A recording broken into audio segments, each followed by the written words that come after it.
Hi, welcome back to my kitchen. I'm the Highway Groupie with another great recipe for your Rio Soda sparkling beverage carbonating machine. Today we are going to make a sparkling orange beverage that requires no refined sugar, but still tastes wonderful. I love this so much, I drink this nearly every day. I find it interesting that a popular soda company that we shall not name calls an orange soda that has no oranges at all. Here are their published ingredients: carbonated water, cane sugar, citric acid, sodium benzoate, natural flavors, modified cornstarch, ester gum, yellow 6, salt, red 40, but no fruit of any kind. So here's how you can take control of what is going into your body without giving up your daily dose of soda. Take 400 milliliters of cold orange juice and 400 milliliters of chilled water.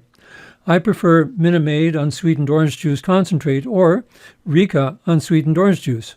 The reason is that most companies that sell mechanically squeezed orange juice do not prevent limonene from entering the juice. Where does that come from? The peel. If you don't believe me, take an orange peel and squeeze it toward a candle flame, then watch the sparks fly. Limonene or limonene is highly flammable and tastes like orange-flavored wood alcohol. I don't know what method Minute Maid and Rika use, but they somehow manage to avoid mixing limonene with the juice. So, moving on, pour each ingredient into the carbonizing bottle up to the fill line.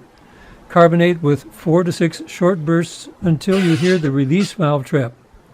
This may take a few more shots of carbonation if your CO2 bottle is getting low. Wait for a moment, then remove the bottle together with the infuser from the carbonizing machine. Shake for 30 seconds and let stand for a few minutes. Press the release valve button halfway, being careful not to allow the beverage to suds into the infuser. Stop periodically if necessary. Give one final complete push of the button, then remove the infuser. Cap and refrigerate or decant for your consumption enjoyment right away. I hope that you found these tips helpful. We will be posting other tips and recipes soon similar to these here. Please subscribe so that you will know when the next installment happens. See you soon.